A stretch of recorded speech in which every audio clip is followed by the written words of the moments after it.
alrededor de los 16 años de casados, pues Antonio empieza una relación con una amiga mía.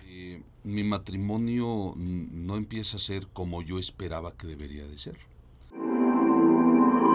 Amigos de Buena Nueva, ¿cómo están? Yo estoy contento otra vez. Estoy un poquito ronco, traigo una vocecilla como de hombre, así para que podamos hablar, muy increíble. Pero no, si de pronto me dan así como que me quiere dar dos manos, me volteo y ya, pero el día de hoy estoy emocionado porque tengo dos invitados, queridos amigos, que nos acabamos de conocer y no conocer, pero nos conocíamos, pero yo chismeaba sobre las redes y tuvimos a sus hijos, Leondari, un grupo fuerte de nuestros primeros invitados musicales, que no hemos tenido muchos invitados, pero los vamos a volver a invitar ya también con toda la banda y todo esto, en donde ellos nos platicaron el testimonio de ellos, cómo se formó la banda, cómo empezaron a tocar, cómo los papás los impulsaron, y a mí me cayeron muy bien como familia, me encantaron. ¿Por qué? Pues porque obviamente llevan toda la enseñanza de casa y muy metidos dentro de la obra. Ellos tienen una iglesia y el día de hoy, pues bueno, no están ellos, pero están sus padres. Ellos son por decencia, por caballerosidad, Alma de León y Antonio de León, que son una pareja. Así es. Muy querida y todo.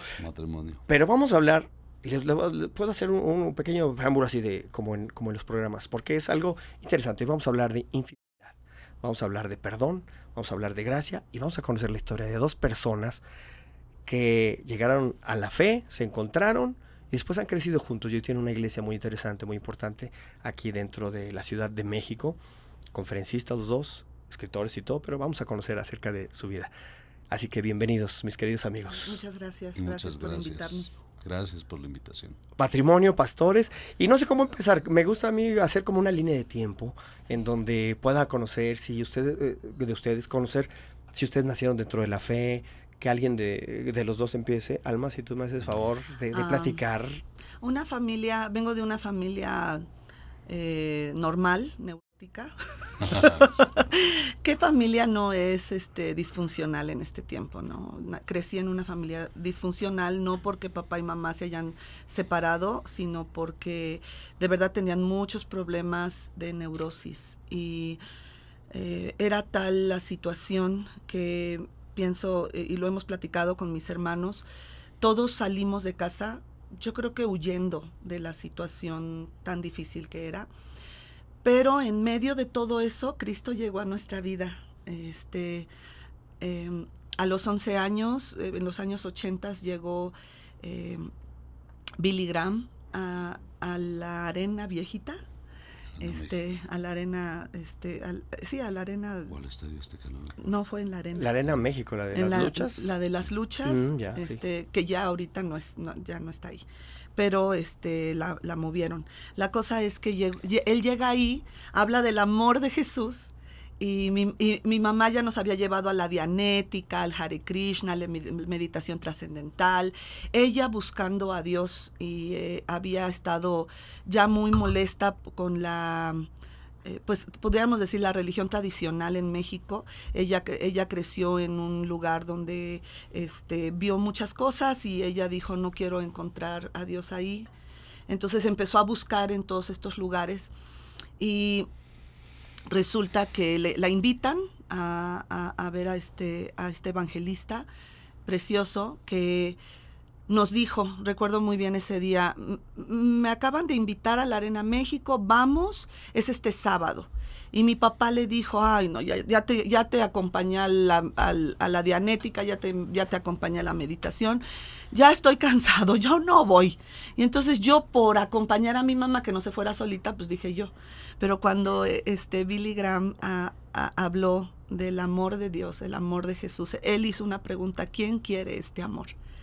Y desde esa edad yo estaba ya pensando en acabar con mi vida, y yo pensaba en quitármela como a los 16 años. Y alguna persona me dijo, ¿por qué a los 16? No, le dije, pues es que mi mamá hablaba tanto de mis 15 años y mis 15 años, que dije, pues no más que pasen los 15 años, acabo con esta situación. Yo ya no quería vivir, ahora entiendo que estaba yo en una depresión continua y constante, y resulta que al levantar yo mi mano, el viejito le decía a todo el mundo, veo tu mano, yo sentía que no vio la mía, entonces yo dije, no, pues ya no funcionó porque no vio mi mano, ¿no? Pero la verdad es que Dios sí me vio, y desde ahí mi vida empezó a cambiar. Llegamos a una iglesia, de ahí pasamos a otra denominación, y a los 17 me fui a vivir a San Antonio. Ah, excelente. Ahí vamos a poner una pausa, Sí. más o menos. ¿Estamos hablando de fines de los 80 o ya en los 90? Sí, ya a fines de los 80, yo seguía todavía viviendo allá hasta los 90 estuve viviendo En San allá, Antonio, en San Estados Antonio, Unidos. Texas. Ajá. Porque también aquí en México hay San Antonio. Ah, el sí, metro está. San Antonio. Ya sé, estuve en San Antonio, Estados Unidos, no, San Ahí Antonio estuve. y Abad, ahí. San Antonio Abad. Cerca del centro. Amigo, Antonio. Sí. Pues en mi caso, igual mi familia tenía el problema de que mi padre fue alcohólico. Entonces él era alcohólico de los que se podían quedar tirados en la calle, ¿no? Entonces, gracias a Dios, por medio de Alcohólicos Anónimos, mi papá deja de tomar. Ahí le regalan una Biblia y la empiezo yo a leer.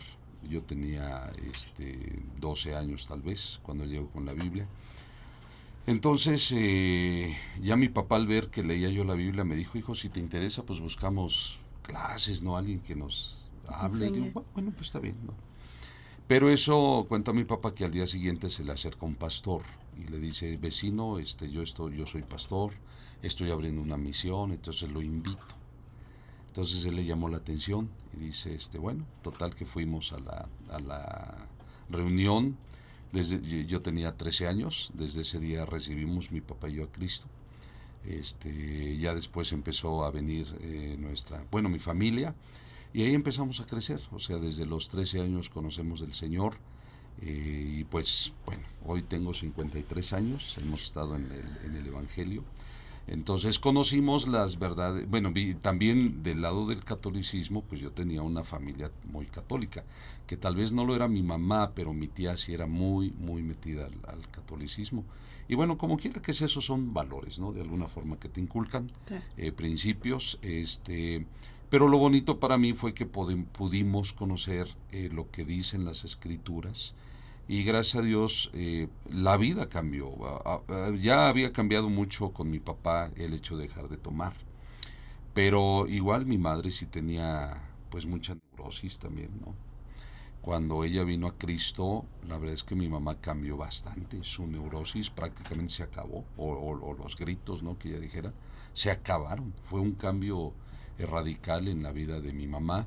Digo, y por los principios que teníamos, pues no puedo decir que fuéramos ni viciosos, a pesar de que mi papá fue alcohólico. Creo que llegó en un buen momento en el que nos pudo a nosotros compartir cosas que no debíamos hacer. Entonces, para nosotros meternos en el alcoholismo, pues no fue fácil. No fue herencia pues. tampoco, sí, ¿no? Sí, como que no era un asunto para nosotros porque habíamos visto la problemática de mi papá, y como nos compartía, nos hablaba, no fue algo que a mí me interesara, ¿no? En un momento dado. Entonces, pues bueno, así tuvimos más o menos. Y también creo que en esos años el cristianismo, aún en México, en América Latina, estaba como que creciendo de una manera diferente. Las iglesias tradicionalistas, pues bueno, llegaron a un movimiento carismático, sí, en donde sí vino un tipo de radicalismo cuando encontrabas la fe cristiana. Sí. Y si decías no, ¿por qué? Porque estoy convencido de que estoy dentro de esta fe. Sí. Y le digo no porque te presionaran en conferencias o te dijeran, pero como que muchos en esos ayeres decidíamos no hacer ciertas cosas que pensábamos que no iban de acuerdo a la palabra de Dios. Claro. Entonces creo que eso también tiene que ver, ¿no? Claro. El haber roto lo que a veces llaman herencias de esas cuestiones. Y después de ahí estudiaron, ¿cómo fue que llegaron? Vamos así en esa línea de vida los dos juntos, pero esas líneas paralelas tienen que llegar a un punto de encuentro. Ajá, rompiendo las reglas de la matemática, ¿no? Sí. Aritmética. Bueno, donde se cruzan las dos líneas. Sí. Yo fui malo para eso, yo por eso estudié sociales. Pues yo yo estaba en la prepa 5 de la UNAM, y vino una huelga que duró casi 6 meses. En ese tiempo mi hermano mayor entra en una depresión muy fuerte porque la novia lo corta. Y yo, pues, uno quiere ser salvador, ¿verdad? Entonces yo dije, no, yo voy a estar con mi hermanito. Y total que me quedo allá con él, y rápido me mete a hacer rivalidación de la prepa. Y ya rivalidé la prepa rapidísimo, porque de verdad en ese tiempo, no sé ahorita, pero el nivel académico en México era mucho más alto en secundaria y prepa que en los Estados Unidos. Entonces pasé la prepa en un examen y entré a la universidad bien chavita. A los 18 ya estaba yo terminando el primer semestre de la carrera. Estudié ciencias de la computación y la estudié no porque yo quisiera, sino porque estaba estudiándolo mi hermano y él quería copiarme. Sí, era especialista en el chantaje, en copiar, o sea, era un mexicano que si no transaba no avanzaba, ¿verdad? No era ministro, no. Ahorita puede ser ministro ahorita en México, ¿no? De esos de que copian. No, yo lo pensé primero que plagia. Tú lo hiciste. Y bueno, terminamos la carrera mi hermano y yo al mismo tiempo, y un año antes de terminar mi carrera me dicen allá cuando estás a cierto momento de la carrera te hacen exámenes de sangre y encontraron prolactina. La prolactina es una hormona que las mujeres segregan cuando están lactando. Y yo pues no tenía hijos, entonces eso los llevó a enviarme por el seguro de la universidad a la clínica de fertilidad. Y ahí en esa clínica me encontraron un tumor en la pituitaria. Me dijeron que tenían que entrar a operar, me hicieron firmar varias hojas para decirme que al entrar estaba en la pituitaria este tumor que ocasionaba ciclos anovulatorios. Entonces me dijeron, lo más seguro es que aunque te operemos, tú no puedas tener hijos. Entonces me dan la tomografía. En ese tiempo la esposa de mi hermano, que ya tenían 1 año, 2 años de casados, le encuentran linfoma difuso de células grandes, un cáncer de linfoma, y a mi hermano se le acaba el dinero allá y la manda a México siendo extranjera ella. Dios abrió las puertas para que la atendieran en un hospital público aquí en México y estaba muy grave y yo estaba lidiando con esta situación. Es en ese momento que mi mamá llega a la iglesia donde él es pastor de jóvenes. Y era pastor de jóvenes. Bueno, en ese tiempo eras pastor de jóvenes. Aquí en Ciudad de México. Aquí en Ciudad de México. Y entonces mi mami le empiezan a decir, porque en las 2 denominaciones donde estuvimos eran cesacionistas, o sea, los milagros, el mover del Espíritu Santo había cesado en el primer siglo y con la iglesia primitiva. Entonces, eso fue lo que nos enseñaron. Me acuerdo que cuando le dije a mi mamá lo que estaba pasando en mí, yo tenía migrañas muy fuertes, había perdido la vista del ojo derecho. Y entonces le comenta a mi mamá a esta segunda iglesia donde habíamos llegado porque la otra había cerrado, en fin, le dicen, pues resígnese. Yo tenía 18 años, resígnese, pues quizás su hija no la haga. Y llega a esta iglesia y le empiezan a hablar de milagros. No, Dios puede sanarla, Jesucristo puede sanarla. Y mi mamá les dice, por favor, oren por mi hija. Ya mi cuñada estaba muy grave en el hospital y ahí es donde Antonio empieza a hacer oración y ayuno por mi cuñada. Nosotros no nos conocíamos. Y fue ahí donde mi mamá me empieza a hablar de un joven. Sí, o sea, ella me dice, fíjate, pero ella como para animarme de que sí, Dios me podía sanar. Ven a México, va a haber un congreso de jóvenes, ven, aquí nos dicen que Dios te puede sanar. Estuvieron orando por mí 1 mes. Cuando llego, mi papá me lleva ahí a Insurgentes, me toman una tomografía y el doctor se alarma porque tenía la tomografía que yo traje de San Antonio, y la ve y voltea a ver a mi papá y le dice, doctor, mi papá es doctor, le dice, doctor Salgado, a su hija ya la operaron, y me mandan a llamar. Estaba yo, ya te operaron, pero como yo había tenido desprendimiento de retina, aparte de la situación del nervio que estaba siendo aplastado por el tumor, sí me habían metido un rayo láser. Entonces yo me acuerdo que le dije, me pusieron un rayo láser por el ojo, papá. Y el doctor, no, de última generación. Seguramente le operaron porque hasta se pasaron y está la base de la silla turca, el huesito, está semidestruida. Pero no se preocupe, ella es joven y eso se va a arreglar con el tiempo. Y ahí fue donde mi papá me volteó y me dice, es que no creo que te hayan operado. Le dije, no, yo tampoco. Pero bueno, para el médico, la ciencia es muy difícil poder decir esto es un milagro. Y sí, fue un milagro. Dios me sanó de ese tumor. Y aún así yo seguía teniendo prolactinosis, ciclos anovulatorios y una endometriosis terrible, donde yo regreso a Estados Unidos y me siguen tratando en la clínica porque me preguntaban si yo quería ser mamá. Y pues claro, era mi sueño desde chiquita jugaba con las muñecas. Yo quería ser mamá y quería tener muchos hijos. 4 son demasiados. Hoy en día, porque sí. Creo que nuestros papás, yo soy de una familia de 6, mi tía tenía 12. Pero 12, bueno, mi papá también era 4 ahorita son muchos. Sí. Y entonces cuando yo les dije, sí quiero ser mamá, me dice, bueno, entonces vamos a preparar tu cuerpo a ver si puedes. Estuve en muchos años en tratamiento para que me terminaran y me dijeran, no vas a ser mamá.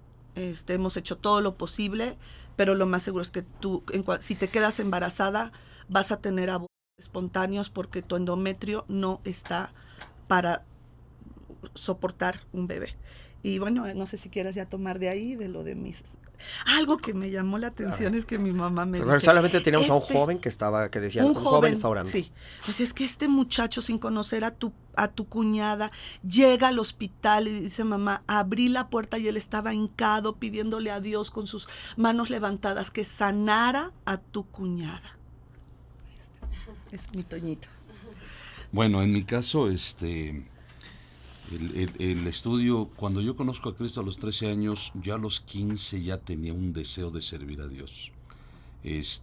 Pero obviamente el tema de que tienes que terminar tu carrera y todo eso, ¿no? Entonces, yo siempre fui un año adelantado en la escuela porque hubo un tiempo por el alcoholismo de mi padre, llegamos a vivir a Chiapas. Ahí es donde es la familia tanto de mi papá como de mi mamá. Entonces, ahí una tía nos cuidó, la hermana de mi mamá, pero como era maestra, pues nos enseñaba y nos ponía a hacer cosas, ¿no? de la escuela. Así que cuando llego aquí, regresamos a la Ciudad de México, pues me ven adelantado y me suben un año, ¿no? Desde la primaria. Entonces, cuando yo llego a Cristo, hay un deseo por servir a Dios que cuando yo tengo 15 años yo quería dejarlo todo, ¿no? Yo ya estaba, bueno, no me acuerdo si ya había ingresado yo soy del lado del Politécnico, no me acuerdo si ya había ingresado a la escuela superior, pero cuando Dios me dice que me espere 3 años, bueno, orando, le pido al Señor, pues yo ya quería servirle, ¿no? Pero no había, pues cómo, ¿no? O sea, no tenía ni seminario, ni estudios, ni nada. Pero orando el Señor me dice, yo estaba decidido, por lo mismo, ¿no? Yo estaba muy comprometido en el trabajo que estaba haciendo dentro de la iglesia, visitaba, iba y aquí y allá. Entonces no me importaba si había apoyo o no había apoyo. Entonces yo lo que hago es orar y el Señor me dice que me espere 3 años. Entonces me espero 3 años para sigo estudiando, pero la verdad ya era una carga para mí, ¿no? Estar estudiando porque yo estaba más metido en estudiar las escrituras. Pero es a los 18 años que ya recibo el llamado, la confirmación. Entonces a los 18 años yo dejo mi carrera para servir a Dios de tiempo completo, ¿no? Así es. Entonces ahí ya pues ya tenía, Dios me permitía mucho campo de acción dentro del cristianismo, había mucho trabajo, había muchas cosas que hacer.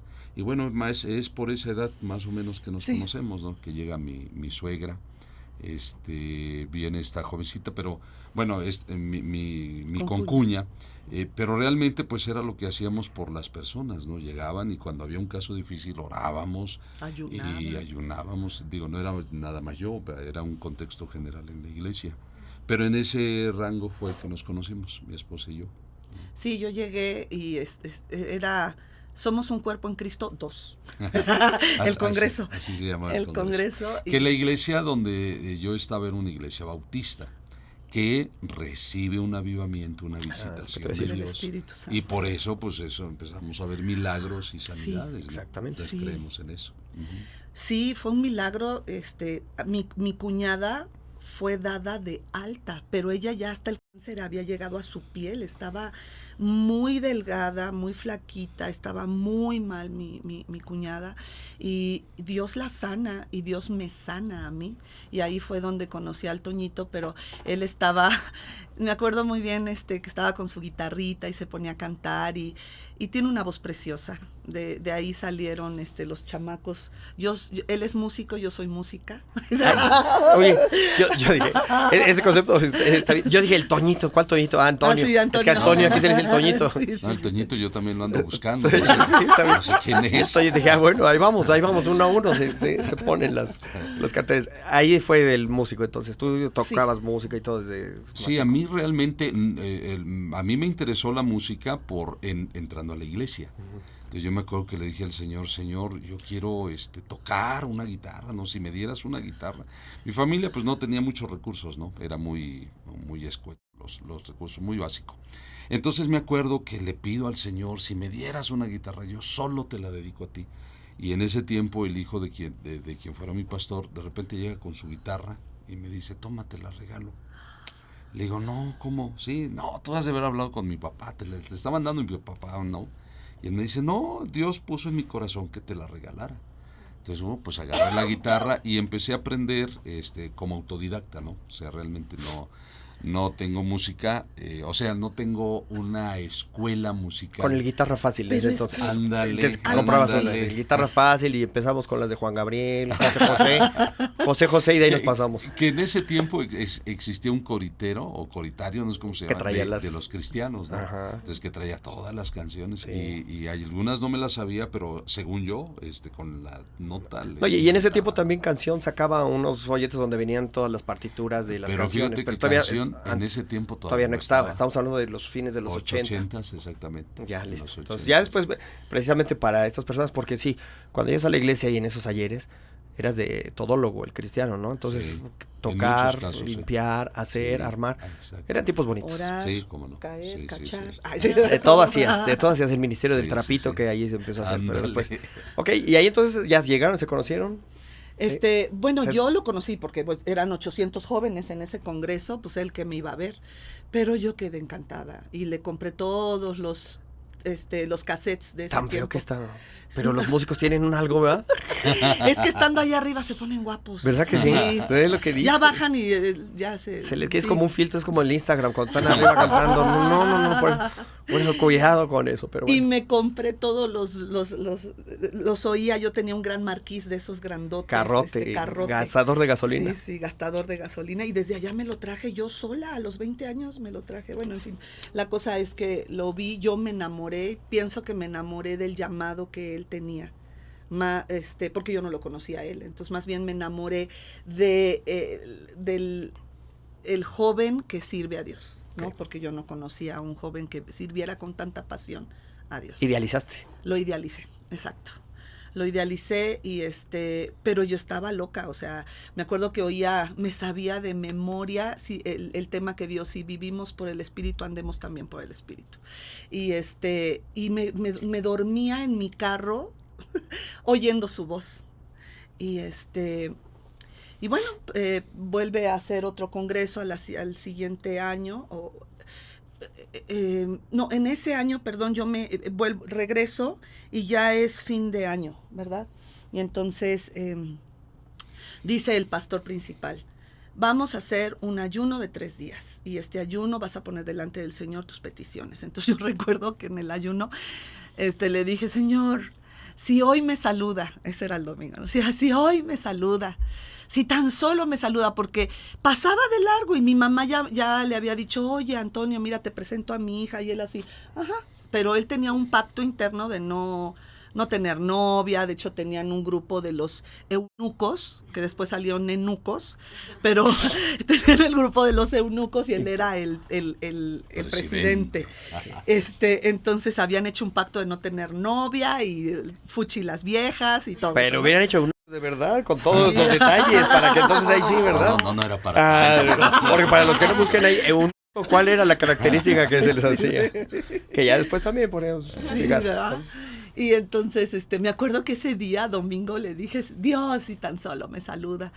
y resulta que yo decía poemas, yo declamaba poemas en el servicio, en el culto, y ese día había dicho un poema, y se acerca un hermano, que es hermano de un conferencista muy, muy reconocido, y me dice, oye, yo también escribo poemas, y me empieza a leer un poema que él está escribiendo, cuando de repente siento que alguien me toca el codo, y cuando volteo era él. Toca el codo y le dice, ¿me la prestas? Necesito hablar con ella. No, yo casi me muero, porque yo nada más le había pedido que me saludara y me tocó el codo, ¿no? Entonces ya me dice que quiere hablar conmigo y ya platica todo. Oye, perdón, pero ya que entonces el del poema a lo mejor era un poema que te había dedicado y no lo terminaste. No lo terminé. Llegó Los multiversos. Sí. Podríamos ahí otra vez. A partir de ahí podría ser otra historia, pero sí. Adelante, a ver, don Toño. Pues el caso es que yo cuando, bueno, efectivamente yo había hecho un pacto de que no quiero, cuando fui, antes de ser cristiano nunca tuve ni una sola novia, pero había mucho miedo a acercarme a las señoritas. ¿Por qué? No lo sé, hasta el día de hoy no puedo entenderlo.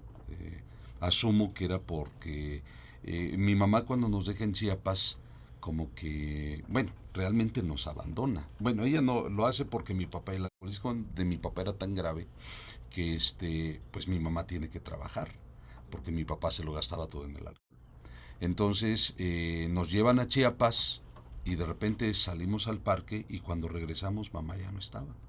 Entonces estábamos muy pequeños, somos 3 hermanos y nos llevamos un año, somos seguiditos, ¿no?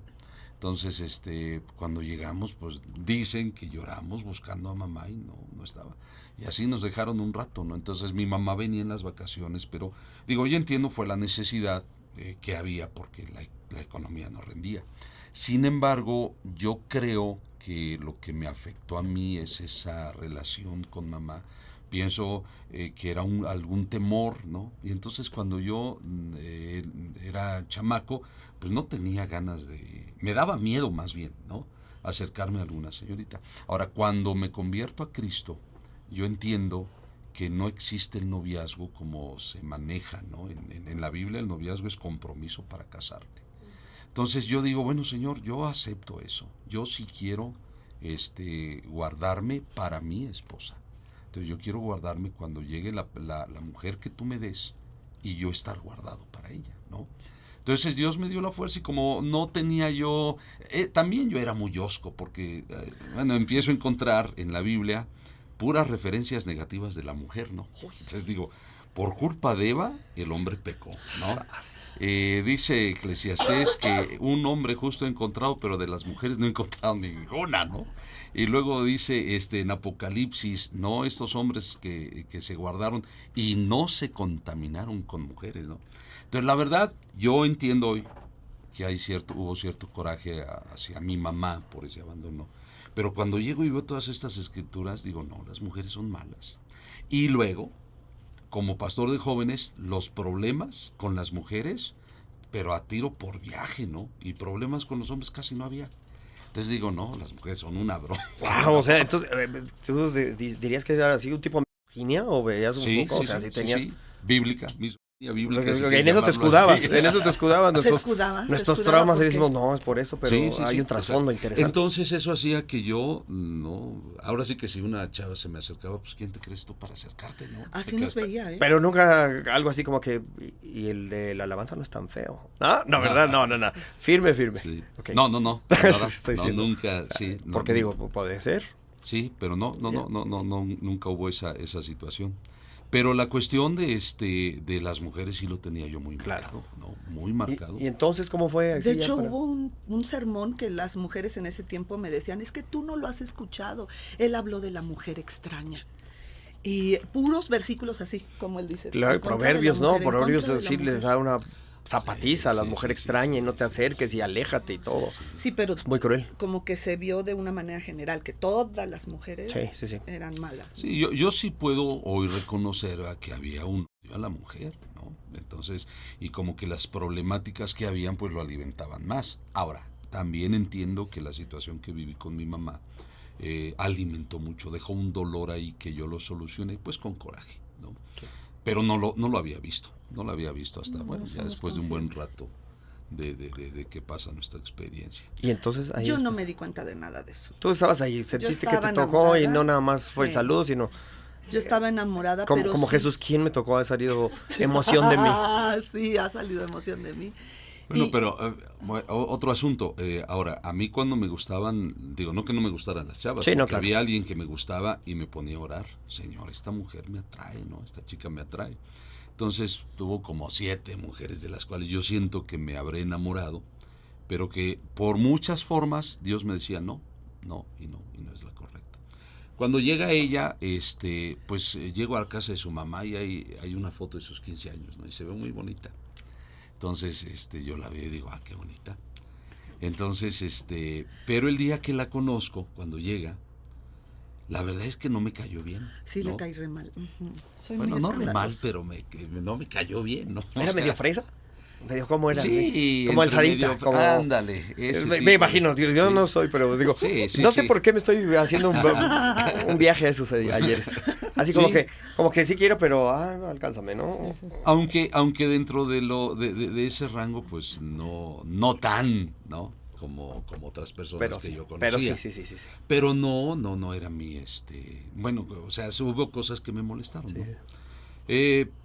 Entre percepciones y lo que vi, y ya total digo, pues qué tengo yo que, o sea, como que me desilusioné, ¿no?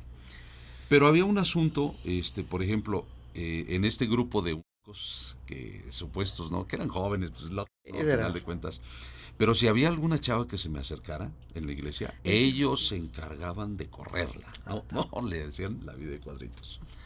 Pero me acuerdo que cuando ella llega, ellos hablan conmigo y me dicen, oye, ahí sí estamos de acuerdo si quieres algo, Entonces yo me quedé pensando, digo, no, pero yo no quiero nada. Bueno, o sea, sí me gusta, pero... Y sin embargo, también la iglesia empieza a hacer comentarios, ¿no? Qué bonita pareja, que serían bonita pareja. Entonces eso me llama también la atención. Y digo, bueno, Señor, ¿qué quiere? Y poco a poco, pues se me empieza a meter al corazón, ¿no? Entonces llega el momento en que digo, bueno, Señor, no es, dime, pongo delante de ti esto. Entonces me acuerdo que Dios me dice, quiero que ayunes 3 días. Entonces hago un ayuno de 3 días por eso. Y en un sueño Dios me revela que era ella, ¿no? Entonces ese es cuando yo llego y ya le tomo el brazo y le digo, pues quiero hablar contigo. O sea, eso ya fue. Sí, ahí fue. Exactamente. Ahí fue. Uh-huh. Y yo ya había pasado un año que ni me pelaba, ya se había roto el cassette y la pegabas con Durex y estaba hablando y seguía hablando, ¿no? Así era. Entonces yo seguía, así era y yo ya había, o sea, yo estaba en espera y me acuerdo que el viernes, eso fue un domingo que él se me acercó, pero el viernes yo había escrito una carta para él y estaba dispuesta a romperla. Si sucedía que me saludara, yo le iba a entregar esa carta. Entonces cuando él me dice, oye, está adorando, ¿qué me dijiste? ¿Te acuerdas? Sí, pues yo siento algo por ti, pues me gustaría tener una relación contigo, ¿no? Y el que saco la carta, ahora sí que la carta de la manga, y se la entrego, y me dijo, tengo que ir a Morelia, tengo que ir a predicar, pero ¿cuándo te vas? Le dije, me voy el martes, y me dice él, híjole, pues yo regreso hasta el lunes, entonces nos vemos. ¿En cuánto tiempo regresas? Le dije, pues yo creo que en 8 meses, porque yo estaba terminando la carrera y trabajaba también, era mesera en un hotel importante en San Antonio. Así es como yo me sostuve con mi carrera, mesereando, y también tenía muy buenas calificaciones, entonces el gobierno de Texas pagó toda mi carrera. Entonces, bueno, la cosa es que me dice, me voy. Y resulta que eso fue el domingo, el lunes me habla, pero primero le hablaste a mamá, ¿no? O no sé qué, ya no me acuerdo. La cosa es que me habla y me dice, te invito al cine. Y yo digo, no estabas porque yo estaba chismeando con la vecina. ¿Y cómo te ha ido? Y tal. Entonces en eso me tocan, era mi hermana Marta, te llama Antonio. Antonio, pues sí está en Morelia, ¿no? Y pues no había celulares. Entonces ya voy corriendo y me dice, te invito hoy al cine, ya no fui a Morelia, se canceló el viaje, te invito al cine. Qué bonitas eran esas historias antes con cartas, con eso, con Sí, todo ese muchas rollo. cartas. Ahora, porque efectivamente no había celulares, no teníamos, decir, me voy 8 meses. Hoy en día dice, bueno, pero estamos diario por videollamadas o lo Sí, que sea. sí, En sí. ese ayer eran cartas que tardaban 21 días en llegar. Sí. O Así todo era. eso. Hoy con un emoji de diablito ya se conquistan y son novios. Ese, ¿no? Hola, ¿cómo estás, diablito? Y ya está listo, ¿no? Sí. Ay, no, y ese día pasó por mí y yo andaba con tacones, no sabía andar en tacones y que me caigo horrible, horrible. Yo quería, ¿sí te acuerdas que me Sí. caí? Ay, sí. ¿Cómo olvidar? Caíste en mis brazos. Bueno, y ahí entonces, ya después, para acelerar un poquito eso, Sí, porque sí, ya, claro. sí, ya estoy feliz, pero se conocieron después más tiempo, anduvieron de novios, se pusieron el clásico, porque también en esos ayeres era, no puedes andar de novio, una de las cosas es 2 años máximo, porque si no, entonces no sé qué tanto. Sí, sí. O te obligaban muchas veces a casar casi dentro de las iglesias, y más si estaba sirviendo. Es que en el cine me pidió casarme con él. La primera vez que salí. Entonces me pide casarme con él en el cine. Y como si me hubiera dicho, ¿quieres un café? Yo le dije que sí. Le dije, ¿Y por qué eres así? Oscuro? Sí, Oye, sí. ¿te quieres casar conmigo? Ajá, Sí. así, casi, casi. Había un El anillo de- intermedio. Había un Hay intermedio intermedios. en el cine. Y regresando del intermedio, me tomó de la mano y me dijo, ¿y si nos casamos? Y le dije, sí. O sea, era una parte de luchar con los fantasmas, como dicen por ahí, así de que, como no quiero, pero sí quiero, pero ahí sí. Y dijo que sí, y luego. Sí, Y al día siguiente me cortó. No, no la corté, pero... Ya empezamos, ahí viene lo bueno. Pero sí. fíjate que Sí, me de dijo, es que fue muy repente, rápido, perdóname. Sí, fue al día siguiente. yo me sentí que había hecho algo malo. Porque digo, bueno, pero a lo mejor me aceleré, ¿no? Claro. Entonces al día siguiente le digo, oye, creo que me adelanté, la regué, ¿no? Ahora, también, pues no tenía yo nada, ¿no? Absolutamente Pues sí, nada. pero nunca tenemos nada suficiente. Sí. Y luego, Entonces esa fue la situación, le hago el comentario y ella me dice, no te preocupes, yo tengo a Cristo en mi corazón y no pasa y yo estoy nada. trabajando. A ver, ¿dónde está? Y luego, ¿qué fue lo que Casi. sucedió? Entonces, como ella me dijo, no te preocupes, no hubo un reclamo, no algo así. Bueno, pues entonces ya me sentí yo más tranquilo, me explicó. Y ahí seguimos el noviazgo, o sea, realmente no cortamos. Diré una ex que cobarde. Se echó para atrás. Sí, se echó para atrás y yo dije, bueno, la verdad es que como en mi vida había habido una serie de rechazos y las personas, los hombres varones que yo me había enamorado, siempre me habían dejado por la amiga, por la mejor amiga, así. Entonces yo dije, pues no, o sea, yo estaba pensando que a lo mejor sí era, y obvio no, yo no lo merezco. Yo me iba hacia el menosprecio hacia mí misma, y yo dije, pues yo no lo merezco, entonces ya. Por eso le dije, ni te preocupes. O sea, como que yo dije, pues esto no es para mí, porque siempre me ha pasado así, de que de quien yo me enamoraba, pues me mandaba a la goma. Entonces yo dije, bueno, pues uno más, ¿no? Y ya. Y ya. Bueno, pasa un año y nos casamos. Resulta que él me dice, no, sí, siempre sí me quiero casar contigo. 2 años, ¿no? 2 años. Sí, No, pero tardamos pasa un año porque terminó mi carrera. Ok. Y entonces él me dice, ya vente. Y yo estaba becada para seguir la maestría. Pero él me dice, ya vente porque ya nos vamos a casar. Y yo así como, ¿ya nos vamos a casar? Y pues llego a México y pues sí, no pasa nada. Y pues sí le digo, oye, yo dejé todo por venirme a casar. Y y pues sí sentí que lo empujé a que o te casas. Sí, le puse un ultimátum, le dije, o nos casamos, porque yo por eso me vine, y ya ha pasado meses y meses, ya pasó otro año y nada. Entonces pues yo me regreso, si esto no va a funcionar, yo me regreso.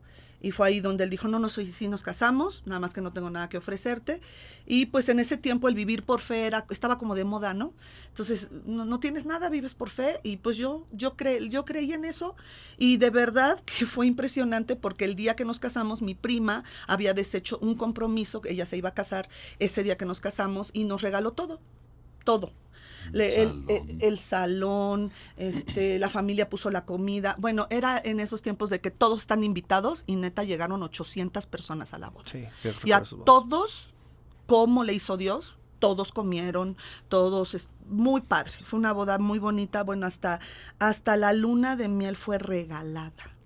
Una persona pagó el boleto de él, otra pagó mi boleto. Su mamá le regalan 2 semanas en Ixtapas y Guatanejo de un lugar con alberca y todo. Muy padre, nos casamos.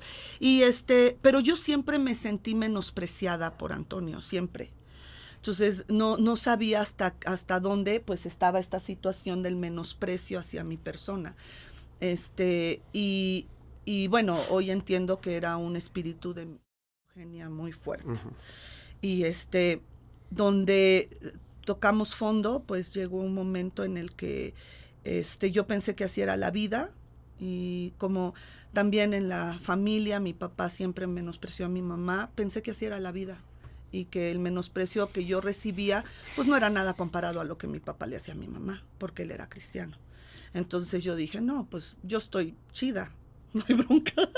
Entonces yo seguí en mi vida de casada, y pues alrededor de los 16 años de casados, pues Antonio empieza una relación con una amiga mía. Entonces la acechanza, o más bien la vida que yo había vivido antes de casarme, pues se repite ya casada, porque de quien yo me enamoraba, pues se quedaba con mi amiga. Y pasa lo mismo, pero ya casada, ¿no? Entonces, a lo mejor ya me fui muy... No, estamos bien. No. Ajá. Sí. Pero yo tenía pensamientos de que algo estaba pasando, pero pues, como dicen, pues obviamente lo negaba. Antonio lo negaba y me decía que estaba loca, y yo decía, bueno, sí, seguramente estoy loca, porque pues yo la amo a ella y lo amo a él. No creo que esto pueda estar pasando, hasta que pasan los años, porque fueron varios años de relación, donde yo digo, no sé por qué estoy teniendo visiones, estoy teniendo sueños de ellos juntos, y yo le comentaba a él, y bueno, yo no sé si tú ya quieres tomar de ahí. Quiero hacer una pregunta aquí. Aquí estaban sirviendo ya dentro de la iglesia, estaban ahí. Él era llevan pastor, 16 y ya tenían bebés. Sí, ya tenemos. De hecho, la iglesia empezó cuando Eli, nuestro hijo mayor, tenía un mes de nacido. Okay. O sea, tenía un mesecito cuando iniciamos la iglesia, y ya teníamos pues como 13 años en la congregación como pastores cuando se inició esta relación extramarital. Sí, 16 años, sí, cierto. Ahora seguimos, etcétera, porque eso es muy importante, y el ver, y no es nada fácil también el hablarlo, y yo agradezco mucho que tengan la confianza y todo, que estamos aquí con gente transparente en Buena Nueva, gente que está sirviendo a Dios, que ha pasado situaciones difíciles, que estamos en un proceso, que debemos de mirarnos al espejo, que es la Biblia, y como yo digo, es un escáner en donde nos muestra nuestras debilidades, y donde se necesita valentía para abrirla, y si somos como, pues la Biblia nos da valentía para enfrentarnos a nosotros mismos, y como dice Filipenses 1:6, el que comenzó la obra la tiene que terminar, y vamos en este proceso.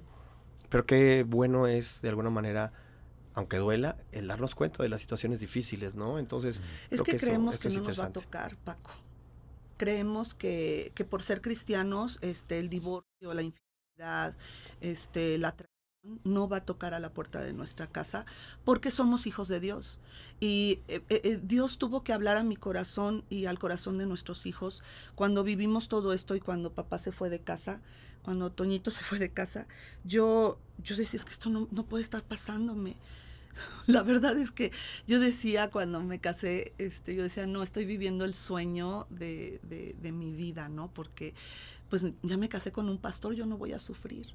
Y creo que eso yo lo puse en un pedestal, a él lo puse en un altar que no le corresponde a ningún ser humano. No lo digo por él como persona, sino en cualquier relación que tú puedas tener, nunca lo pongas antes que Dios. El problema es que ni siquiera nos damos cuenta que estamos poniendo a esa persona antes que Dios. Y Dios es un Dios celoso, lo vemos desde el Antiguo Testamento. Él es un Dios celoso de tu corazón, de tus afectos. Y una vez escuché a alguien decir, Dios no tiene obstáculos, Él los quita. Y pienso que en su misericordia Dios me salvó. Me salvó de seguir una vida donde mi Dios era una persona, en este caso era mi esposo, pero hay quienes ponen en ese pedestal a sus hijos, su trabajo, su dinero, sus riquezas. Y vamos a la iglesia, y como pagamos nuestros diezmos y servimos a Dios, pensamos que la estamos haciendo bien. Sin embargo, Dios conoce lo profundo de nuestro corazón más que nosotros mismos. Y Dios hizo una obra en mi vida. Hoy sé que no ha sido fácil, de verdad. Solo aquellas personas que hemos pasado por una traición profunda podemos entender el dolor de otra persona y que está pasando por eso. Y Dios ha sido tan bueno con nosotros. Hace quizá unos 4 años, estuvimos 5 años separados, 3 años divorciados. Y hace eso fue hace más de 8 años. Y yo quiero poner una pausa aquí, porque me gustaría, para ir con la línea de tiempo, que pongamos pausa aquí y escuchar ese momento en el que dice, yo me doy cuenta que estás con una amiga, desde tu perspectiva también, Antonio. Bueno, la situación es que mi matrimonio no empieza a ser como yo esperaba que debería de ser. Lejos de que tuviera yo una mujer que me apoyara en lo que yo pensaba, pues empiezo a ver una mujer que obstaculiza lo que yo hago, ¿no? Por ejemplo, yo me dedicaba mucho a la oración, pues así creció un ministerio, ¿no? Entonces mi esposa se daba unos corajes. Yo me escondía, por ejemplo, en el closet para orar y entraba, ya vas a orar, ¿no? ¿Cómo es posible? Te hubieras metido en un monasterio y no sé qué. Entonces ella empieza a ser, pues yo la considero un obstáculo, ¿no? Digo, Señor, pues ¿qué hice? Tú me dijiste que yo me casara con ella, pero pues hasta yo, llegué a pensar, y lo digo honestamente, ¿no? También, no sé si ya te pedí perdón por eso, pero yo dije, no, esta mujer es satanista. Vino a hacerme la vida de cuadritos, a eso le envió el diablo, ¿no? Y era asuntos de que si yo me podía ayunar, también porque ayunaba mucho, pues eran otras broncas con ella, ¿no? Por los ayunos. Entonces no encuentro una mujer que me apoye, encuentro una mujer que obstaculiza lo que estoy haciendo. Entonces, el tema también es el dinero, porque en el ministerio lo que yo ganaba era poco, y ella pues es gerente, está bien pagada, ¿no? Entonces le va muy bien. Entonces eso también empieza a ser un obstáculo, recriminaciones y ciertas críticas, ¿no? Entonces yo me empiezo a sentir enojado, y esto es algo que hemos descubierto, digo, de una vez lo quiero compartir. Todos los cristianos que hemos cometido adulterio, la razón es un enojo guardado contra el cónyuge que nunca solucionamos. Entonces, desde mi punto de vista, yo no pude reconocer mi enojo hacia ella, porque número uno, el autoengaño, ¿no? Uno dice como pastor, no, yo no puedo guardar enojo porque si yo no perdono, Dios no me perdona, entonces yo no estoy enojado. Entonces esa negación de aceptar que sí, estoy bien enojado con mi esposa, le tengo coraje, ¿no? El no reconocer, en mi caso, muchos lo tendrán de otra cosa, de otra forma, pero en mi caso el problema es no reconocer un enojo, sobre todo porque veo una mujer que me está obstaculizando, no me siento apoyado. Claro que ella pensaba que me estaba apoyando, ¿no? Sí. Pero el punto es que yo no me siento apoyado. Entonces ese enojo crece, pues por desplantes, el problema de la neurosis, ¿no? Se presenta porque pues ella también era muy arrebatada. Entonces de repente me hacía unos panoramas en la iglesia que yo decía, ¿cómo me tragaba el enojo, ¿no? Que a veces yo pienso, le hubiera dado unas buenas ahí, ¿no? El libro del enojo, y cambiamos las cosas, pase lo que pase. Pero a veces había unos escenarios que yo me tenía que aguantar. ¿Cómo es posible, como esposa de pastor, que me haga esto, ¿no? Entonces yo lo veo, lo que me hace. Entonces son temas que no solucionamos, porque también tenía yo otro problema, un orgullo muy fuerte, porque yo decía, yo no voy a buscar ayuda, yo lo puedo solucionar, ¿no? Ese es otro problema, pues, que me llevó a la situación, que ese es otro problema que luego tenemos los pastores, no reconocer que tengo, bueno, algunos, no todos, o sea, yo sí estaba muy, muy orgulloso, muy alzadito. Entonces, que yo vaya a pedir ayuda, no, porque yo sé qué hacer, basta con oración, basta con que apliquemos la Biblia y se acabó. Entonces, ese fue otro problema que se agrandó en mi caso, o sea, yo dejé crecer el problema en mí. Entonces, por orgullo no lo arreglo, no trabajo la situación. Uno no se casa pensando que vas a cometer adulterio. Realmente, lo que menos piensa uno es eso. Pero como tuve un pastor que comete adulterio, lo juzgo. Otra cosa que me doy cuenta que me afectó es haber juzgado, ¿no? Porque Romanos 2 dice que tú haces lo que tú juzgas, o lo que tú juzgas, eso vas a hacer. O sea, el juicio es un boomerang. Yo lo lanzo a los demás, pero me regresa a mí. Me convierto en lo mismo que juzgo. Entonces, cuando el pastor que yo tenía, pues sale la noticia del adulterio, lo juzgo, empiezo a conocer pastores, los juzgo, ¿no? Pongo en una situación de cómo es posible, yo no haría eso, ¿no? Pues yo hice exactamente lo que yo dije que no iba a hacer, ¿no? Entonces veo el asunto del juicio, cómo eso suma unido al coraje, ¿no? Va creciendo, va creciendo. Y entonces llega el momento en que cuando la relación se da con esta persona, es una relación que yo no me esperaba porque además son personas que yo conocía de tiempo, ¿no? Yo había, pues los había discipulado bastante tiempo, entonces yo no pensé que pudiera haber una situación así. Sin embargo, pues sí empiezo a romper una barrera, se empieza a ver una cercanía que poco a poco se hace dañina, me meto en la relación o caigo pues en el pecado. Y entonces lo primero que yo digo es, mi esposa se va a dar cuenta. Entonces la primera vez que sucedió, llego a mi casa y digo, ahorita nomás entrando ella va a decir, algo hiciste. Y nada, no me dice nada, todo normal, todo común. Entonces dije yo, no, entonces Dios me va a ayudar a salir de esto, no tengo que hablar, ¿no? Que ese es otro engaño que luego tenemos. Si yo cometo un pecado y no lo confieso, caemos en lo que hemos llamado el engaño de la confesión. Confieso, peco, y me voy en un círculo pero vicioso. Lo confesaba según a Dios, ¿no? Lo confesaba supuestamente a Dios, exactamente, no a nadie, ¿no? Era más que como un remordimiento. Y que Hay decías, un remordimiento. Más bien es un remordimiento, pero no un arrepentimiento. Exactamente. Que es lo que exactamente. La conciencia. Recuerdo cuando Jesús ante la mujer dice que los que iban a aventar la piedra, su conciencia fue la que les hizo que se retirara, pero siguieron cargando sus piedras que traían correcto. Ahí. Así es. Pero ahora el tema se junta porque digo, bueno, como cuando me doy cuenta que no puedo salir de esta relación, entonces digo, no se puede enterar la gente. Si mi esposa se entera va a ser un caos, si en la iglesia se entera va a ser un caos, si mis amigos pastores se enteran va a ser un caos. Entonces Dios, para colmo, estábamos, en la iglesia era un mover profético. Entonces, como 2 o 3 veces en profecía me dijeron, el Señor dice que estás haciendo bien las cosas, que Él conoce tu corazón. Entonces, vas bien. Entonces yo digo, ahí está, Dios sabe que yo no quiero estar en este pecado. Entonces, así como voy bien y voy a tener que salir, Dios me va a ayudar, ¿no? Es un engaño muy fuerte, donde pasaron los años y eso. ¿Cuántos años pasaron? Fueron 5 años en los que estuve yo metido en esta relación. Ya después empezó a manejar cuestiones de que... ella, no sé si alguno de los ancianos dijo que habían sido 10 y después llegamos a la conclusión que fueron 7. Bueno, 7.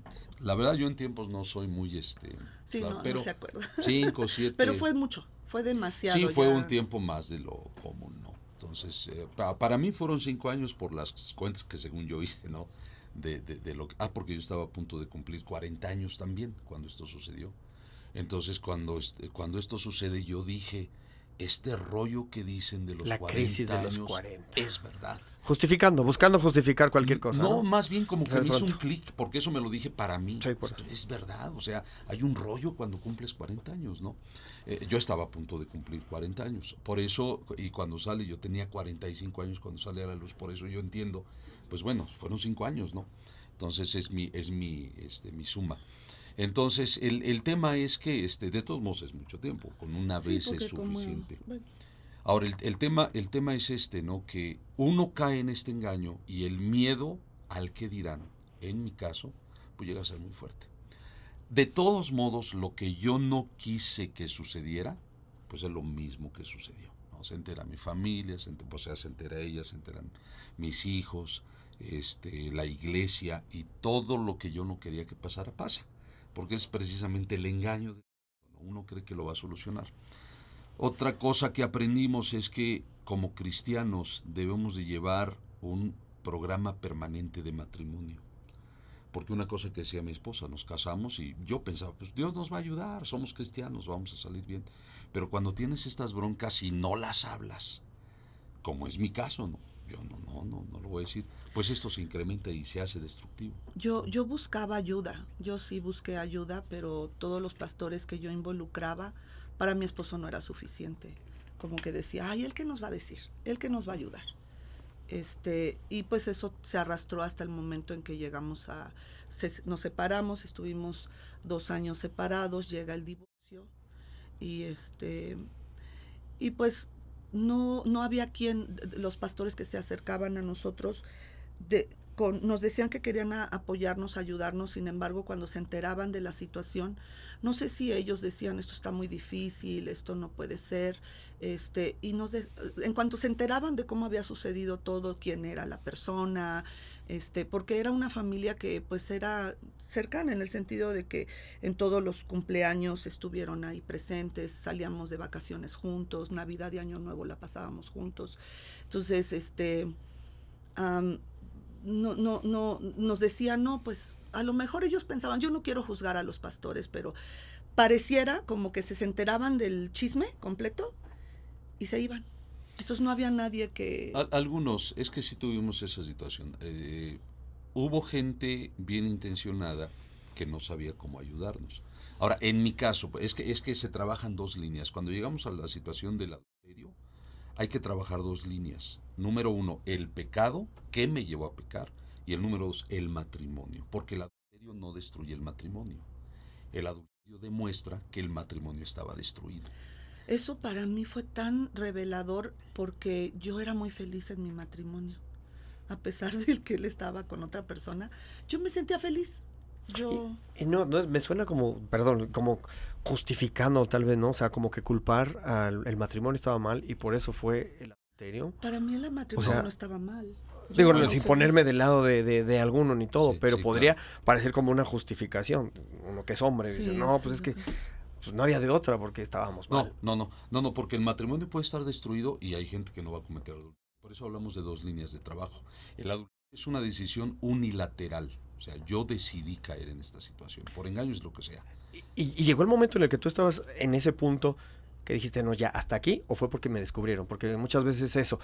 Dice, uno sigues pecando y dices, no, ya, hasta aquí, y yo me libero, o el otro es, pues, ya no tengo de otra, entonces... Pues, no, a mí me descubrieron. Y sí sentiste, porque hay quien dice, no, pues, ¿sabes qué? Yo quiero seguir y ahí muere, bye, adiós todo. O si realmente ¿Cómo? Sentiste. Me descubren, entonces me siento descubierto y yo todavía digo, no, yo quiero seguir como estoy y pues adiós familia y todo y sigo. O realmente hay un arrepentimiento, una cuestión que hay fuerte.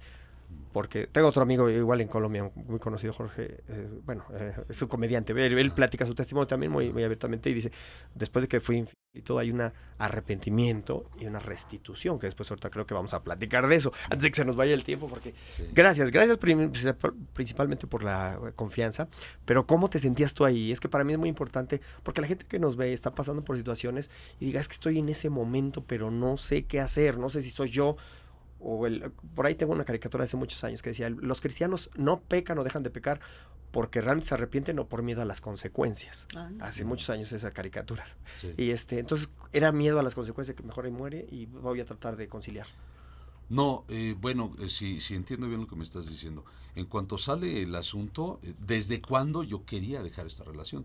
Igual, a platicar con esta persona, pues no era algo que decíamos, ya, tiene que parar. Pero pues seguíamos, ¿no? Realmente había una atadura, pues considero muy fuerte. Ahora, el tema es que la razón por la cual yo no quiero hablar y qué es lo que impide, pues es el miedo a las consecuencias, ¿no? Ese era el tema para mí. Cuando sale a luz todo, ahí se corta la situación, ya se acabó, porque pues para mí fue vergonzoso, fue muy doloroso, con muchas consecuencias. Pero entendí algo, o sea, si yo hubiera estado arrepentido, yo lo hubiera confesado. Claro. Entonces, eso es algo. El punto es que me descubrieron. Y entonces dentro de las personas pastores que nos ayudaron, uno de ellos, que fue Felipe del Castillo, él me dijo, tú tienes que orar para que Dios te dé un genuino arrepentimiento. Entonces es una oración que empecé a hacer, la tomé muy a cabo, porque es muy, bueno, hoy entiendo esto, si te descubren, no hay arrepentimiento, hay vergüenza. El que está arrepentido confiesa. Ahora, cuando somos descubiertos decimos, sí, estoy bien arrepentido, pero es un arrepentimiento falso, es vergüenza. Y esa vergüenza ayuda porque dices, no quiero pasar por lo mismo. Pero lo que tenemos que buscar para llegar a una restauración es pedirle a Dios que nos dé un verdadero arrepentimiento. Y no es tanto el asunto de que quiera yo seguir con la persona, no es necesariamente el asunto, sino entender el pecado que yo cometí, el daño que yo hice con el pecado, las consecuencias que trae, y eso es lo que te lleva al verdadero arrepentimiento, ¿no? Que parte de eso pues es la reparación del daño, el trabajo de la reparación del daño. Entonces por eso hablamos que la situación de dos líneas de trabajo para la restauración es muy importante. Yo tengo que ver qué me llevó al adulterio y número dos, en qué falló nuestro matrimonio, en qué estaba mal. Hay gente que tiene mal su matrimonio y no va a cometer adulterio porque no trae las broncas que uno tiene. No, claro. Cada caso es diferente. Entonces en ese sentido es lo que lo referimos. Sí, cuando empezamos a platicar, para mí fue muy, muy, muy duro entender que aparte del adulterio, la traición, tenía que aceptar que el matrimonio estaba mal, cuando de verdad, se lo digo, yo me sentía feliz. Yo me sentía muy bien con mi matrimonio, hablaba con mucha, un orgullo de felicidad de ser esposa de pastor, de haberme casado con Antonio. Yo me sentía muy feliz y aparte de eso, entender que él estaba enojado contra mí al punto de traicionarme. Híjole, eso tener que tragarlo fue muy, muy, muy doloroso para mí, mucho. Y entonces cuando pues ya pasaron 5 años, ¿verdad? O pasaron, sí, algunos años, y él me pide una oportunidad. Yo la verdad no pensé volverme a casar con él o regresar con él porque yo pensé que él quería matarme. Llegó un momento en que sí, o sea, el enemigo arremete de tal manera que yo dije, bueno, es que yo sentía que estaba muerta por dentro, que solo vivía cada día para llevar a nuestros hijos a la escuela. La iglesia de unos 400 personas, llegamos a 80, los líderes se fueron rapidísimo. Esa es otra línea que pudiéramos hablar de eso, donde entran nuestros hijos a un pastor misionero me habla para decirme que por esta situación nuestros hijos iban a ser alcohólicos y nuestras hijas, terrible. Y todavía me dijo que era una palabra profética y bueno. Uy, no. De hecho pueden ver el podcast con ellos que tuvimos con música, Leondari. Vamos a poner aquí el link para que vayan a verlos. Ellos platican también de esto. Fue fuerte, fue difícil, pero son las personas que por eso mismo a mí me encantó. Yo los vi. Yo vi algunos de los videos en pandemia precisamente y los veía y platicando. Y por ahí fue que empecé a ver y me agradó. O sea, después que vi que tenían una relación con otro amigo musicalmente hablando y fue que los invité. Y para mí me da mucho gusto verlos hoy en esta restauración y por eso no se trata de victimizar, buscar quién y señalar y nada, sino entender que son situaciones muy difíciles, nada agradables de la vida, que no tendrían por qué estarlas ventilando, hablando, ni volviendo a recapitular, pero sí entender la gracia, el perdón, la restauración. O sea, podríamos aquí poner 1000 cosas y decir, a lo mejor el narcisismo hace que te sientas menos y todo, que tendría mucha razón, me imagino, no sé si ustedes fueron a terapia o terapia de parejas, o etcétera, que son también unas cuestiones que se pueden llevar al cabo y todo, pero lo importante es que a través de la fe yo intenté, pero la verdad es que a mí no me ayudó, él no, creo que no fuiste a psicología ni no, pero la verdad es que puedo decirte que Dios habló a mi corazón, acerca de su perdón, de cómo Él me había perdonado y cómo yo, también debo de perdonar en la manera en que Él nos perdonó. Y la restauración es un camino difícil de llevar. No todas las parejas lo pueden superar. No se logra. O sea, sin Dios no se puede. Dios no se puede. El punto es que, por ejemplo, en mi caso, en mi pecado, los pastores que se metieron para ayudarme, que fueron varios, me ayudó bastante. En la cuestión del matrimonio, la restauración del matrimonio, ahí no todos fueron certeros, la mayoría no. Porque desgraciadamente, como dice mi esposa, unos como que se enteraban del chisme y después decían, hijos. Mejor ni me meto. Exactamente. No, yo no soy amigo de ellos, ¿eh? Sí, no vayan a ver. Yo era de los eunucos, no vayan a decir que yo soy igual. A mí me dicen. Exactamente. Entonces... y es que los seres humanos tendemos a ser así como tú dijiste, ¿no? Ella es la culpable. No, él es el culpable. Juicios, sí. Y empezamos a juzgar. Que aquí yo diría que eres el culpable porque soy hombre, tengo que decir los hombres somos culpables. No, la mujer sabia edifica su casa. Siempre hay un justo medio. La mujer, sí, pero tampoco no se culpa. Yo bien claro. Entre feminista y todo. Los hombres somos unos, perdón, pero no es la palabra, censúrenme ahí. A veces sí somos. Yo lo digo. Dilo. Ahorita es más, aquí hay hombres y mujeres. Porque somos unos sin gracia. El matrimonio es asunto de los dos. El matrimonio es asunto de los dos. Y la decisión, pero la decisión ahí fue. Porque ¿qué pasaría si fuera al lado contrario? Exacto. Si la pareja femenina es quien la juega mal. Nos ha tocado. Entonces, son las una menos, cuestión. Pero sí nos ha tocado que. Son las menos o a veces dicen son más discretas. Sí, son más discretas. Se traen. Ahí salen las mujeres. Pero no vamos a entrar en esos terrenos. Aquí yo quiero preguntar más o menos. Ya me hablaste de cómo fue y todo, pero en el proceso donde tú estás entre el rollo de perdonar, pero mientras ese tiempo se separan, se divorcian legalmente. Sí, legalmente no se puede. En cuanto viene la situación, bueno, le tengo que confesar. La revelación, ¿no? La revelación. Cuando viene el asunto de la revelación, mi esposa me pide que salga de la casa, ¿verdad? Me voy con mis papás y pues ahí es donde no vino el consejo que nos dieron, pues no nos ayudó mucho, ¿no? El consejo fue separarme, no buscarla, restaurar mi relación con Dios, pero que ella era lo último que iba yo a restaurar. Entonces, los consejos no fueron buenos, eso nos distanció. Otra situación que nos dicen, no le digas nada, porque ella quería saber detalles, ¿no? No le digas nada. Es más cruel eso, ¿no? Creo yo. Bueno, ¿mande? Digo, pensaría que es más cruel, no sé. Sí, es que más doloroso. Pues, depende, todo depende, pero realmente yo no le decía nada, ella era la que quería saber. Pero eso también, parte del consejo de no decir nada, no ayuda mucho. Más bien, si el cónyuge fiel quiere saber, está en su derecho de saber. Entonces, cuando cambio, yo me quedé callado, hermético en muchas cosas, así que llega el momento en que pues terminamos con divorcio. Cuando Dios nos permite la restauración, una de las cosas que empezamos a trabajar fue la honestidad. Porque ahora el punto de ser honesto es muy importante, ¿no? Honesto primero conmigo, porque es donde uno empieza a autoengañarse. Entonces ya pierdes tu honestidad. Entonces es la recuperación de tu honestidad, primero contigo y luego con los demás. Eso es muy difícil, porque cuando llegamos al punto en el que yo llegué, ya te haces una persona muy mentirosa. No vives una vida doble, ¿no? Entonces es una mentira que ya le estás, ya eres un actor, ¿no? Realmente. Sí. Y sigue uno predicando, sigue uno haciendo, entonces es terrible, realmente nos metemos en un hoyo muy profundo. Recuperarte de eso es un proceso muy largo, que ahí es donde yo doy gracias a Dios, donde todos los pastores que se involucraron para trabajar con mi asunto de pecado, pues me ayudaron a esa recuperación, que uno sigue, porque no es un trabajo yo diría de toda la vida, pero hay que seguir trabajando en esto. Y luego empezar a ser honesto con el cónyuge, pues también es otro tema, ¿no? Porque no es tan fácil.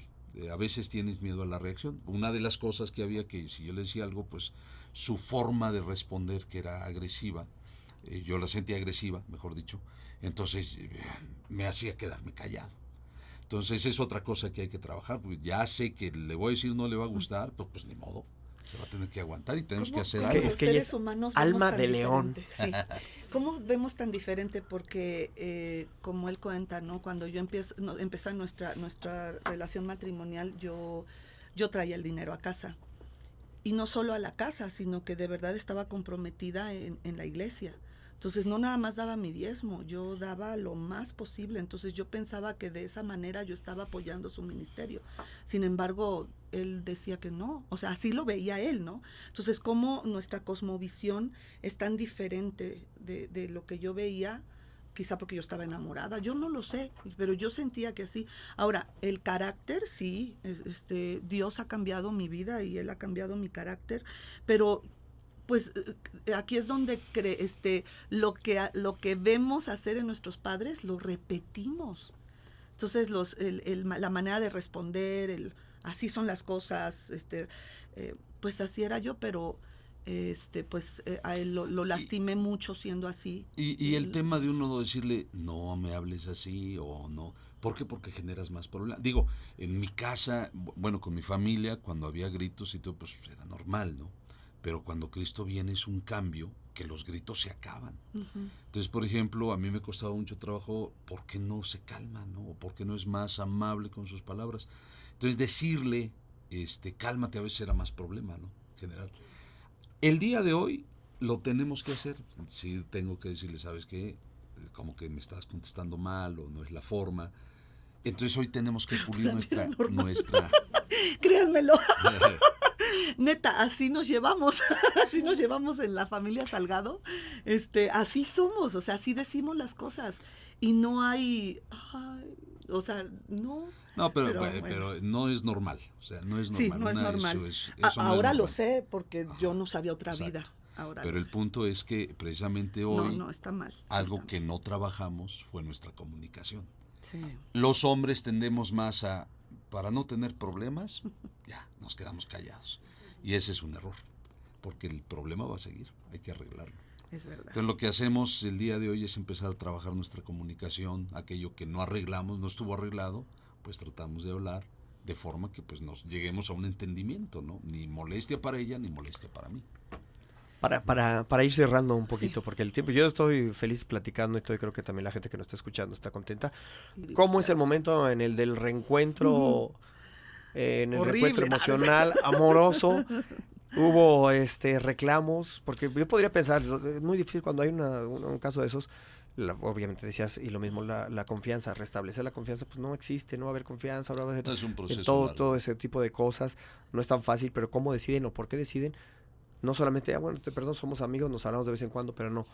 Reincido a casarnos, a volver a estar. ¿Y qué papel juegan también los hijos en este punto? Porque ya ese sería otro podcast. Sí, y traemos a toda la familia para seguir hablando, sí, claro. porque yo sé que de aquí hay. Pero ya para no extendernos tanto, ¿cómo podrían resumir ese momento de reencuentro y el entender o también quizá dar un consejo con la vida, para bien o para mal, a muchas personas que están en un proceso parecido?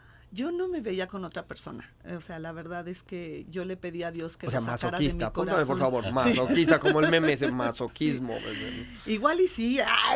Codependencia. Ándale, sí, todo eso lo trabajé. Ajá. Porque sí pensé que a lo mejor era o masoquismo o codependencia. Sin embargo, yo me sentía bien, o sea,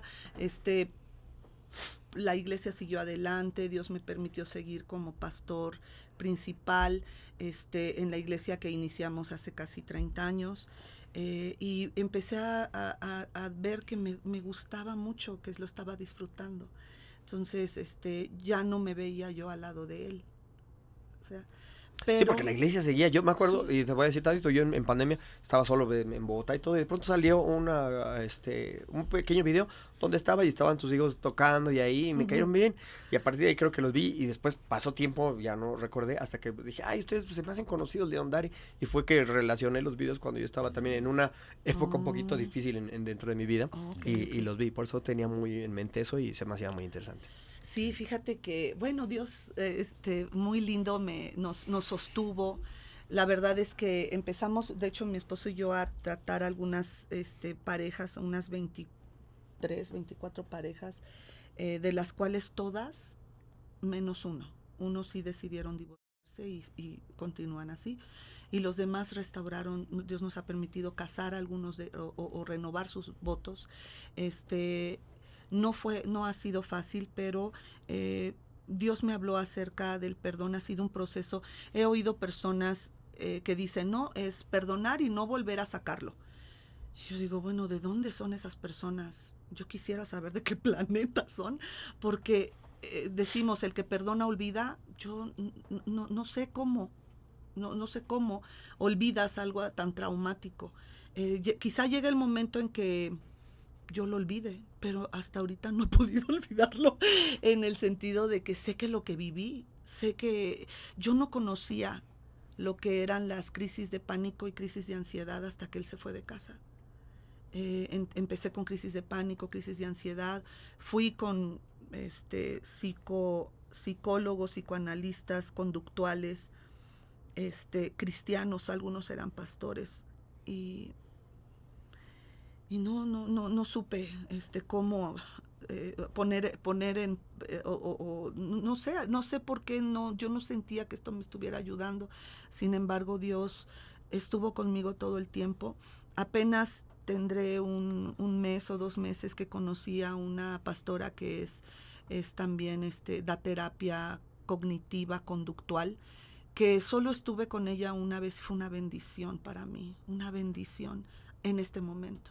Quizá en el momento que lo tomé yo no estaba lista, no lo sé, pero entendí y sigo comprendiendo todavía poquito el amor de Dios hacia nosotros y cómo el amor de Dios Él se siente, le duele cuando le damos la espalda y cuando le traicionamos, pero es un Dios tan amoroso, tan precioso. El mundo quiere encajonarlo en, no, es que has de ser masoquista o eres codependiente. Sin embargo, te puedo decir que Dios trató en mi corazón al ídolo que yo tenía aquí y también quitarnos a nosotros de ser ese ídolo, a nosotros mismos. Puedo sentir el amor de Dios de una manera impresionante cuando veo a Leondari amar a Dios, porque de todas las parejas que hemos tratado de ayudar, solo conozco a uno que está divorciado, cuyos hijos aman a Dios y los demás sus hijos están perdidos. Sus hijos no quieren saber de la iglesia, no quieren saber de Dios, están enojados contra Dios, contra la iglesia.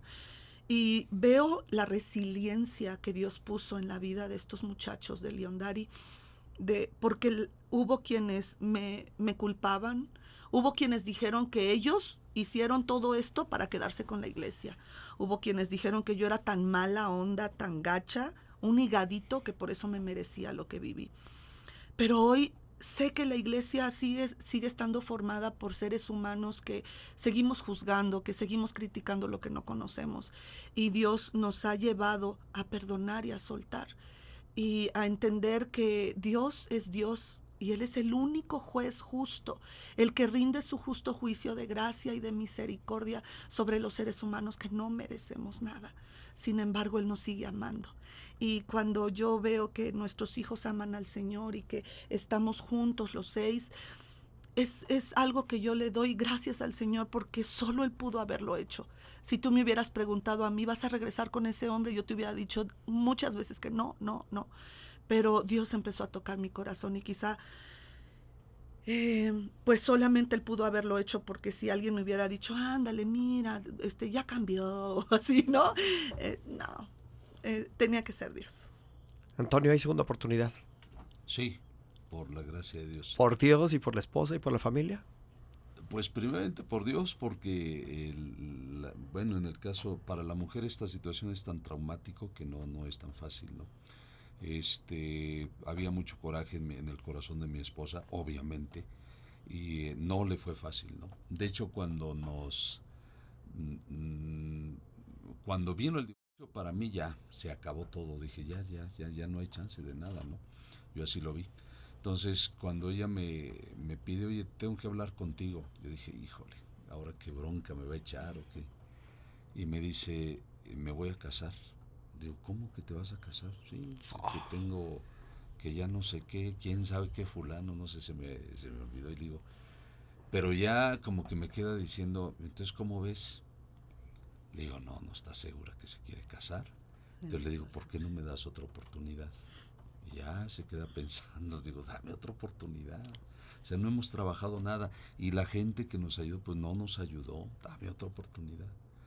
Entonces me dijo que sí, ¿no? Entonces dijo, bueno, empezamos a trabajar nuestra relación y le digo, yo pienso, bueno, le digo a ella, nadie nos va a ayudar, esto lo vamos a hacer tú y yo, nadie. ¿Por qué? Porque los demás no nos ayudaron, ¿no? Comenzando con nuestro pastor, que realmente no supo qué hacer, tenía la intención, pero no supo qué hacer. Pero cuando la dejo en su casa, bueno, ya en la casa, yo me quedo pensando, bueno, si 2 personas, si los doctores Pardillo nos ofrecen ayuda, sí la aceptaría. Y si otra persona nos habla y les ayuda, sí la aceptaría. De ellos sí, me vino al corazón. Cuando en la semana, bueno, me cuenta mi esposa que la doctora Pardillo le habla y dice, ¿cómo van? Y le dice, pues vamos a empezar otra vez. Y dice, Ñamaruca. solos no van a poder. Sí, Vénganse con fue nosotros. contundente, dijo, solos no van a poder, vénganse. Y desde ese tiempo, ¿cuántos Hasta- años? 3, 4 años. Ellos siguen trabajando con nosotros en nuestra restauración matrimonial. Es que solos no se puede. No, para eso es el cuerpo de Cristo. Y muchos de ustedes o de nosotros que estuvimos enojados contra la iglesia, lo hace el enemigo como un engaño precisamente para que te sientas el llanero solitario, pero no puedes solo. Necesitas a Cristo. Si estás en un matrimonio donde tú dices esto ya no tiene solución, hay solución en Cristo y con la ayuda del cuerpo de Cristo, porque es Cristo en nosotros la esperanza de gloria para este mundo que se pierde. Nos hemos topado con matrimonios que no tuvieron ayuda, pero el problema es que no hay una restauración plena. Así es. Entonces sí necesitamos ayuda para que haya una restauración y no nada más una comodidad, como un costumbrismo. Hoy siguen trabajando juntos, hoy están dentro de eso. Ya nada más Sí. para terminar, me gustaría que cerraran rápidamente para despedirnos por hoy. Y si la gente dice, vuelvan a invitar para ver lo que están haciendo hoy, porque hoy siguen trabajando, están en la iglesia y todo, Sí. todo muy bonito. Ya del lado bonito estuvimos ahí. Un mensaje, primero vamos a empezar con los hombres ahora, porque empezamos Sí, a... Claro. Un mensaje para esos hombres que hoy están en una relación que no deben de estar. En honor a la salmista Paquita, la del barrio, esos ratas de 2 patas, animales rastreros, cucarachos. Por favor, háblales desde tu punto de vista y después vamos con las damitas. Muy bien, desde mi punto de vista te va a destruir, no te va a ayudar. No creas que vas a salir solo, no se puede, necesitamos ayuda a fuerzas. Y esto es más destructivo de lo que te puedes imaginar. Aún como cristianos podemos saber que hay problemas, pero no hemos dimensionado la problemática hasta que uno lo vive. Entonces, no te puedes esconder, todo sale a la luz. Entonces, tarde o temprano, y mientras más tiempo pase, más destructivo va a ser. Lo mejor es sacarlo, buscar ayuda de forma inmediata para salir de ahí. Buscar a Dios mientras puede ser hallado. ¿A dónde huiré de tu presencia? Me viene el Salmo. Sí, en todos lados ahí estás tú. Alma. Sí. El Señor puede cambiar tu lamento en danza. Él tiene esa habilidad de hacerlo. Y por último, la persona que te dañó, haya sido tu padre, tu madre, tu cónyuge, algún hijo, algún hermano o alguien cercano, no tiene el poder para sanarte. Aunque quisiera, solo Dios puede sanarte. Muchas gracias por haber estado con nosotros. Gracias, Antonio, Alma de León. El nombre de la iglesia, y están aquí en la Ciudad de México, bueno, va a aparecer aquí, pero ¿cuál es el nombre de la iglesia? Muros de Salvación, estamos en la alcaldía de Coyoacán, en el Centro Deportivo Sensodep, ahí rentamos miércoles a las 7, domingos a las 11 de la mañana, y mi esposo está pastoreando otras 2 iglesias. Y si ustedes tienen algo que digan, me gustaría escucharlos más, acercarse, creo que tienen la confianza de que nos escriban aquí en los comentarios o vayan a sus redes y ellos están dispuestos a escucharlos, a acercarse, que para eso estamos aquí en Buena Nueva. Yo quiero agradecerles y ojalá en el próximo podcast tengamos a todo Leondari, a todos sus hijos cantando, porque también hay muchos videos donde están en familia y eso también a mí me gustó mucho, porque efectivamente en Dios sí existe una restauración, la gracia y una vida nueva y una vida en donde cada uno de nosotros también, la fe sin obras es muerta. La fe nos transforma, nos da gracia, pero tenemos que trabajar y seguir trabajando en nosotros y con la ayuda de otros. Gracias a Buena Nueva, gracias en cabina a Cris, a Sebastián, Dani Castillo y a toda la gente que está por aquí. Yo soy Paco Palafox. Nos vemos en otro capítulo. Nos alargamos, pero estuvo bueno, ¿verdad? Dejen sus comentarios y no tiren su veneno. Tiren bendiciones. Tiren bendiciones.